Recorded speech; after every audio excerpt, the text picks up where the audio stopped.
Hello, dear grade 11 students. Welcome back to Reading 10B second part. From Module 10, a penny saved is a penny earned. Page 148, 149. By the end of this lesson, the students will be able to 1. Recognize and identify independently typical features of an argumentative essay. 2. Guess the meaning of unknown words from context. 3. Develop independently a clear argument to support their opinions on a familiar topic. As a reminder of the previous session, we have said that the text type is an argumentative essay, good, and it has 5 paragraphs. And it is about advantages and disadvantages of consumerism. So let's start with question 1. Read the text again and choose the outline the writer used in his or her essay. You have here 2 outlines. 1. It shows that the writer has used full paragraphs, introduction, advantages, disadvantages, and conclusion. While in outline 2, it shows that the writer has used 5 paragraphs. The introduction first, and then in paragraph 2, 3, and 4, he has used or mentioned advantage and opposing disadvantage in each. And the 5th paragraph is the conclusion. So, which of these 2 outlines do you think is the one that relates to our lesson or our text? Yes, it is outline 2. Very good. It's easier to figure out the answer since the text has 5 paragraphs already.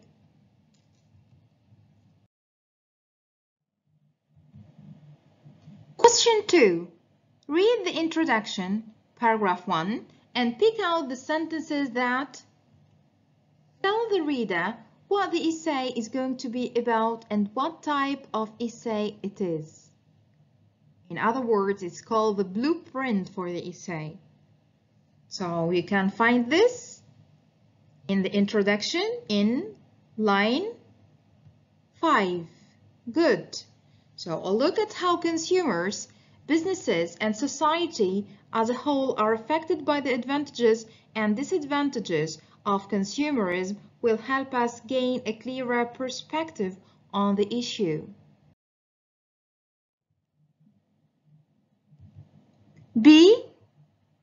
Try to pick out the sentence that gives a broad general statement to introduce the topic.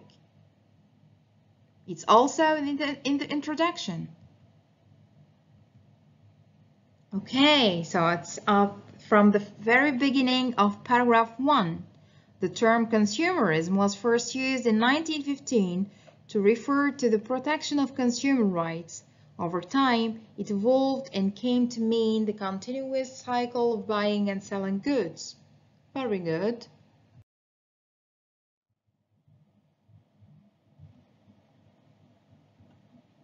C.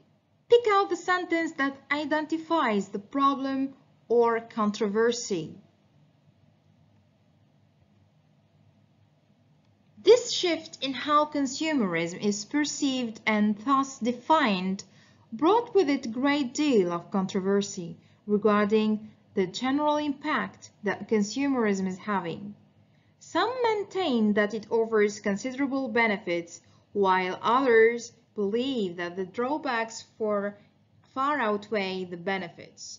So here in this sentence, it clearly mentions the controversy, the topic of this essay.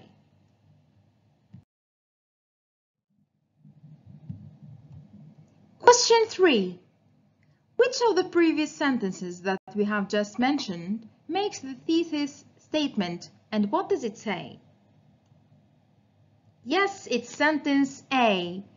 So sentence A represents the thesis statement It tells us the essay will be about the topic and that it will examine both the advantages and disadvantages. That's true. So I'll look at how consumers, businesses, and society as a whole are affected by the advantages and disadvantages of consumerism will help us gain a clearer perspective on the issue. Now focus on paragraph 2, 3, and 4 and pick out the advantages and disadvantages being mentioned in each paragraph.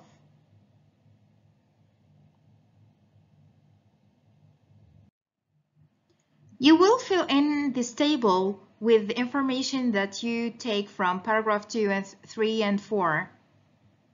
You have here the benefits and the drawbacks in each paragraph. Paragraph 2, 3, and 4. So let's focus on paragraph 2. What are the benefits and the drawbacks mentioned there? So starting with the benefits, you have access to a limitless variety of goods and services.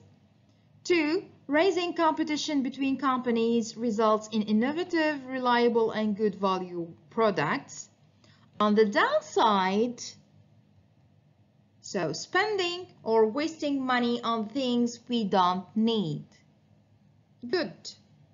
Paragraph 3 now. What are the benefits? Small businesses can thrive, gives opportunities for entrepreneurs to succeed. Competitive climate encourages creativity and innovation.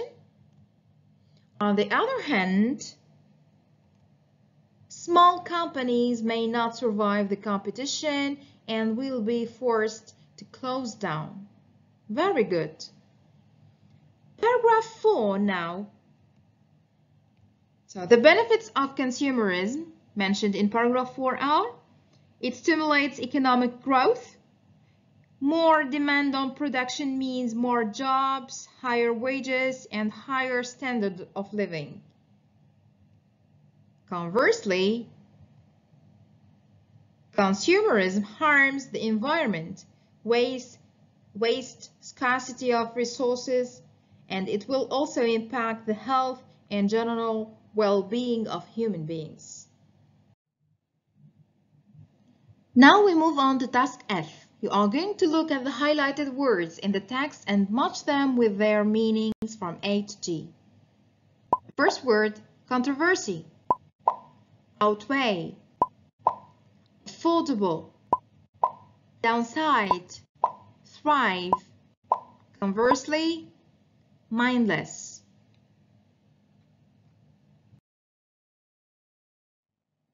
Let's figure out now each word's meaning. The meanings are here.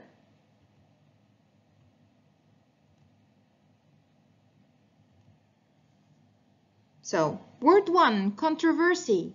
It means, yes, D, disagreement, heated debate. A controversy, it's called. 2, outweigh. It means, yes, A, to be of greater importance than something else. 3, affordable means B, inexpensive and reasonably priced. Very good. 4, downside. It means F, disadvantage or drawback. 5, thrive. It means to succeed or to do very well. Word 6, conversely. It means, yes, in contrast or on the contrary. The last word is mindless. It means, yes, thoughtless or foolish. Very good. So now, after having 2 sessions discussing the issue of consumerism, try to answer the following questions. What do you think of consumerism? And how do we become responsible consumers? Try to write your own answers using your own words, and you can also have some expressions from the text. Question 1, you can answer this way. I don't think it's really a problem. We all need to buy things, and consumerism means we can get things cheaper. It's also good that there is competition among companies and people are giving more information about the products they buy. Or, yes, I do think it's a problem because we forget that material wealth is not as important as people, values, and our heritage. Consumerism is also a problem because it encourages people to get into debt. Very good. Question 2. How do we become responsible consumers? We need to read labels and learn where the things we buy come from. We should also make sure we only buy the things we need, and we must avoid using credit cards and buy only what we can really afford. Those seems nice advice to follow. Now we come at the end of our lesson today. Thank you so much for watching. See you in the next video. Keep safe and make good choices.